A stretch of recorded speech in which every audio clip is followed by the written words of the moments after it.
سچائی کا اور جھوٹ کا پتہ چلتا ہے. علم کے ذریعے ہی انسان کو نیکی اور بدی میں فرق کرنا آتا ہے. اور شیخ سعدی علیہ الرحمہ نے بڑی خوبصورت بات کہی علم کی اہمیت کو بیان کرتے ہوئے. آپ فرماتے ہیں چون شمع از پہ علم باید گداخت کہ بے علم نتواں خدا را شناخت. آپ فرماتے ہیں کہ علم کے لیے شمع کی طرح پگھل جانا چاہیے. چون شمع از پہ علم باید گداخت. علم اتنی قیمتی چیز ہے کہ چون شمع از پہ علم باید گداخت کہ بے علم نتواں خدا را شناخت. بغیر علم کے بندے کو رب کی معرفت حاصل نہیں ہوتی. اور وہ بھی کوئی بندہ ہے یا وہ بھی کوئی زندہ ہے جسے رب کی معرفت نہ ہو. تو اس لیے امام غزالی علیہ الرحمہ کہتے ہیں الناس کلہم موتا الا العلماء. سب لوگ مردہ ہیں سوائے ان لوگوں کے جن کے پاس ہے. اور پھر آگے آپ نے دوسرا درجہ بیان فرمایا والعلماء کلہم نیام الا العاملین. فرمایا سارے علماء بھی سوئے ہوئے ہیں وہ بھی غفلت کا شکار ہے.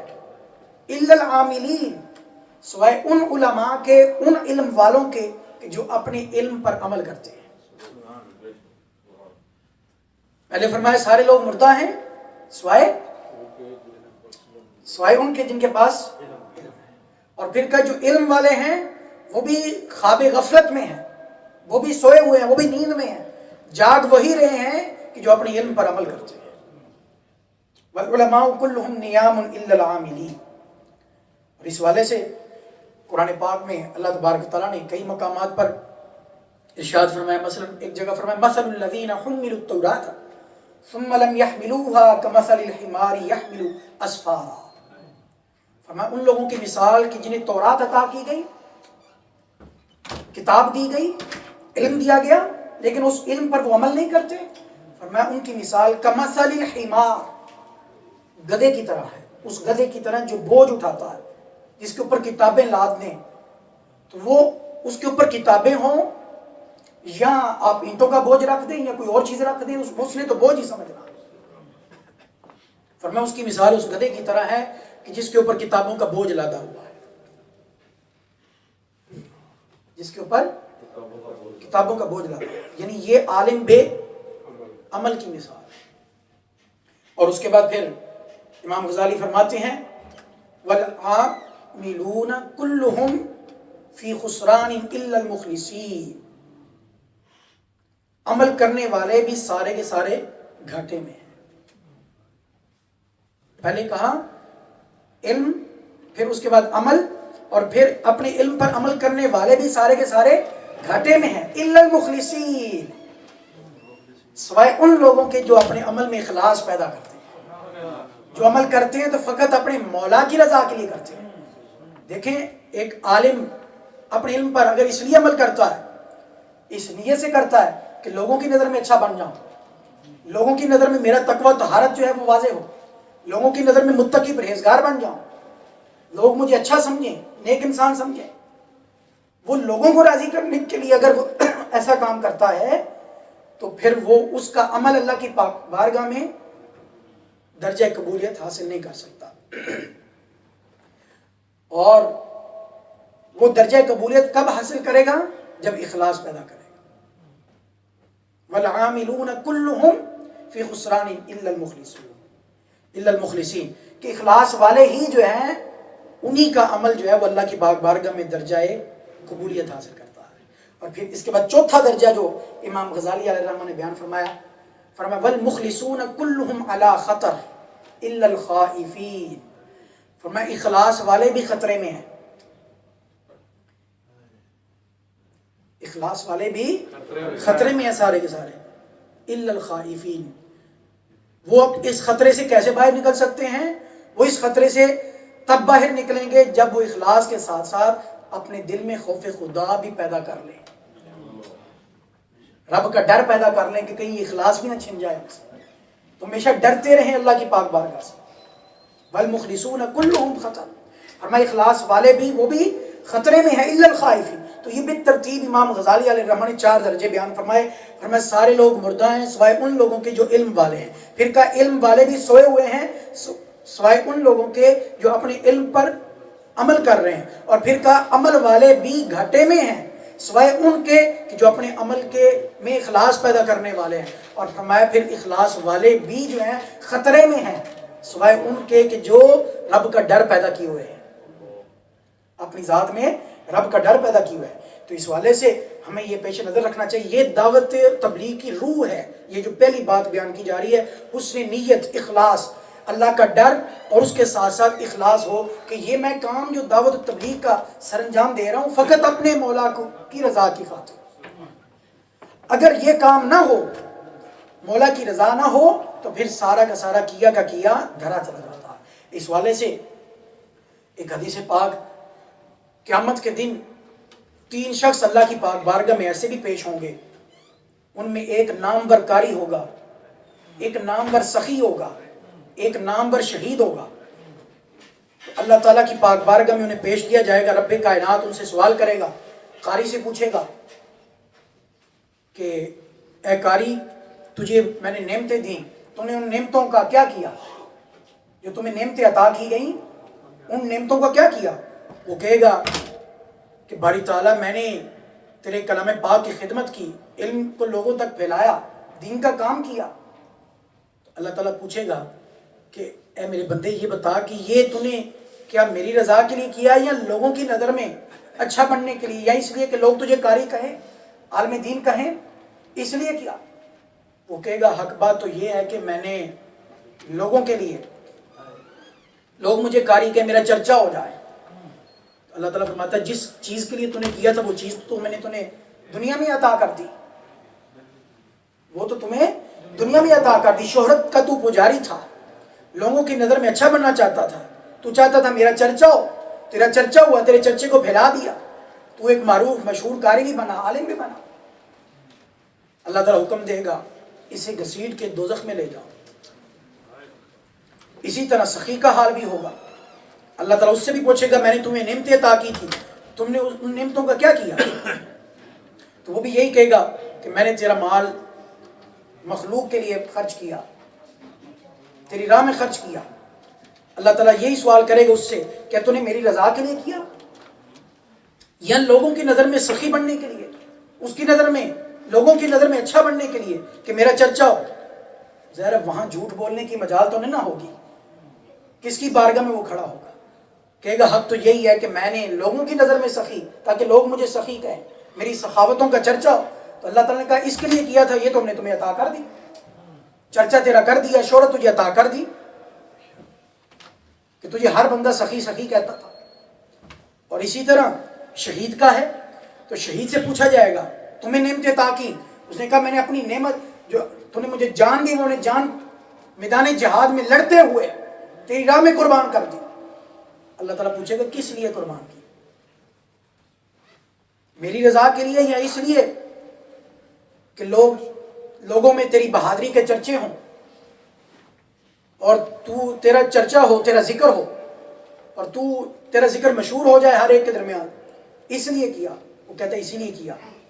اللہ تعالیٰ تینوں سے فرمائے گا, ان کو کہا جائے گا, فرشتوں کو حکم دیا جائے گا ان کو گھسیٹ کے دوزخ میں لے جاؤ. جو جس چیز کے یہ طلبگار تھے وہ انہیں دنیا میں مل گئی. یعنی یہ اس حدیث سے ہمیں سبق کیا ملا؟ پیغام یہ ملا کہ ہر چیز, ہر عمل کی جو روح ہے وہ حسن نیت ہے, وہ اخلاص ہے. اللہ کی پاک بارگاہ میں کوئی بھی عمل وقت تب حاصل کرتا ہے جب جو ہے اس عمل میں اخلاص پیدا ہو. اگر ہم نماز اللہ کی رضا کے لیے نہیں پڑھتے تو وہ نماز بھی دین نہیں ہے, وہ نماز بھی دین کی روح سے خالی ہے. کیونکہ دین کی روح جو ہے وہ یہ ہے, قرآن کہتا ہے مخلصین لہ الدین, دین کا کام کرو, کوئی بھی عمل کرو تو اپنے دل میں اخلاص پیدا کر کے کرو, یہی روح ہے. حضرت علی رضی اللہ تعالیٰ عنہ شیر خدا کرم اللہ وجہ الکریم, آپ ایک مرتبہ میدان جہاد میں اپنے مد مقابل سے لڑ رہے ہیں, لڑتے لڑتے آپ اس پر پورا کنٹرول حاصل کر لیتے ہیں, اسے گرا دیتے ہیں, اس کے سینے پہ چڑھ جاتے ہیں, بالکل آپ اس کی گردن کو اس کے جسم سے جدا کرنے والے ہوتے ہیں. تو وہ گستاخی کرتا ہے، بے ادبی کرتا ہے، آپ کے چہرے پہ تھوک دیتا ہے، حضرت علی رضی اللہ تعالیٰ فوراً پیچھے ہٹ جاتے ہیں۔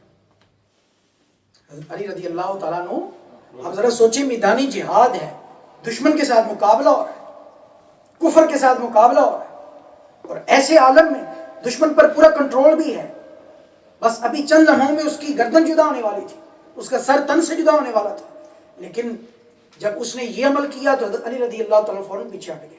اسی دشمن نے کہا کہ یہ کیا بات ہے علی، تو نے مجھ پر پورا کنٹرول حاصل کر لیا اور میں بھی تجھے مارنے کے لیے آیا ہوں، تو نے مجھ پر پورا کنٹرول حاصل کر لیا، اچانک پیچھے کیوں ہٹ گئے؟ اس نے کہا، اس سیدنا علی المرتضیٰ شیر خدا کرم اللہ وجہ الکریم فرمانے لگے، اصل میں بات یہ ہے کہ جب میں نکلا تھا تو اپنے مولا کی رضا کے لیے نکلا تھا، لڑ رہا تھا تو اپنے مولا کی رضا کے لیے لڑ رہا تھا، میرے نفس کا اس میں کوئی دخل نہیں تھا، لیکن جب تو نے یہ حرکت کی تو میرے اندر ایک انتقام کا جذبہ پیدا ہوا، میرے اندر ایک انتقام کا، اب اگر میں تیرا قتل کرتا تو وہ آدھا اللہ کی رضا کے لیے ہوتا اور آدھا میرے نفس کے لیے ہوتا، اس لیے میں پیچھے ہٹ گیا۔ اسلام اس چیز کی اجازت نہیں دیتا، اسلام کہتا ہے جو عمل بھی کرو فقط اپنے مولا کے لیے کرو، اپنے مولا کی رضا کے لیے۔ اس نے کہا اچھا یہ بات ہے، اس نے فوراً اپنی زنار کو توڑا، کفر کو توڑا اور فوراً کلمہ پڑھ کے دار اسلام میں داخل ہوا۔ یہ بات بھی ہے، دیکھیں تو اس طرح کردار کے ساتھ، اپنے اخلاص کے ساتھ، تو دعوت جو ہے وہ کب اس میں تاثیر پیدا ہوتی ہے؟ جب اس میں حسن نیت کا پہلو آ جائے، اخلاص کا پہلو آ جائے۔ جب تک اخلاص کا پہلو نہیں آئے گا اتنی دیر تک جو ہے وہ اس میں اثر نہیں پیدا ہوگا، نتیجہ نہیں نکلے گا۔ دعوت کو اگر نتیجہ خیز بنانا ہے، اس سے نتائج حاصل کرنے ہیں اور لوگوں میں اس کی تاثیر پیدا کرنی ہے، تو پھر دعوت میں جو پیش نظر چیز ہو، کوئی بھی دین کا کام ہو، اس میں پیش نظر فقط اور فقط صرف اور صرف اپنی مولا کی رضا۔ اور پھر اس کے بعد اگلا پہلو جو امام غزالی علیہ الرحمہ نے بیان کیا کہ اخلاص کے بعد جو اگلا درجہ ہے، اخلاص کے بعد والا جو درجہ ہے وہ خوف خدا کا درجہ ہے۔ خوف خدا کا درجہ بھی ہونا چاہیے کہ اگر ڈر نہیں ہوگا تو پھر وہ اخلاص بھی چھن جائے گا۔ اگر اخلاص کی حفاظت کرنی ہے تو اپنے اندر خوف خدا پیدا کرنا ہوگا کہ مولا کہیں یہ اخلاص کی دولت چھن نہ جائے، یہ جو میں کام کر رہا ہوں تیری رضا کے لیے مولا، یہ ہمیشہ تیری رضا کے لیے ہی رہے، کسی اور کے لیے نہ بنے۔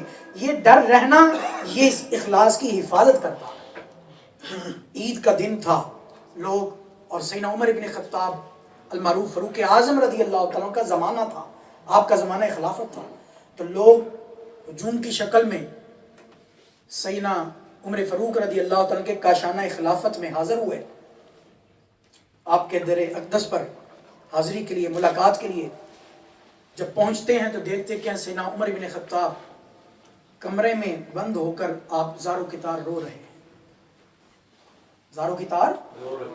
لوگوں نے کہا کہ عجیب ماجرا ہے، آج عید کا دن ہے، خوشی کا دن ہے، آپ رو رہے ہیں خوشی کے دن میں؟ تو سیدنا عمر بن خطاب رضی اللہ تعالیٰ عنہ آپ نے فرمایا، ھذا یوم العید و ھذا یوم الوعید، آج عید کا دن ہے تو سن لو آج وعید کا دن بھی ہے، آج عید بھی ہے اور وعید بھی ہے۔ لوگوں نے کہا سمجھ نہیں آئی اس بات کی، آج عید بھی ہے اور وعید بھی ہے، خوشی کا دن بھی ہے اور وعید، ڈر کا بھی دن ہے، خوف کا دن بھی ہے، رونے کا دن بھی ہے، یہ دونوں پہلو سمجھ نہیں آئے۔ تو سیدنا عمر بن خطاب نے وضاحت فرمائی، آپ فرمایا حقیقت یہ ہے کہ کوئی یہ نہیں جانتا کہ آیا اس کے روزے قبول ہیں یا نہیں۔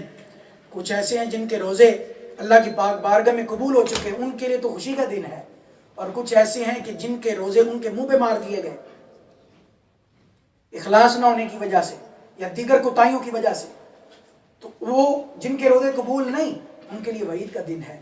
تو سیدنا عمر بن خطاب کہتے ہیں مجھے نہیں پتا کہ آیا میں مقبولوں میں سے ہوں یا مردودوں میں سے ہوں، یہ میرے اور آپ کے روزے کی بات نہیں ہو رہی، یہ سیدنا عمر بن خطاب کے روزے کی بات ہو رہی ہے۔ کس قدر انہیں ڈر ہے، خوف ہے اور خیال ہے اور فکر ہے، انہیں اپنے اعمال کی قبولیت کی فکر ہے۔ وہ کہتے ہیں وَأَنَا لَا أَدْرِي أَمِنَ الْمَقْبُولِينَ أَم مِنَ الْمَطْرُودِينَ، کہ مجھے اس بات کا علم نہیں ہے کہ آیا میں مقبولین میں سے ہوں یا مردودین میں سے ہوں، آیا میرا روزہ قبول کر لیا گیا ہے یا رد کر دیا گیا ہے، مجھے یہ پتہ نہیں، اس لیے میں رو رہا ہوں، زارو کتار رو رہا ہوں۔ تو گویا اخلاص کے بعد جو اگلا درجہ ہے وہ خوف خدا. خوف خدا کا درجہ ہے.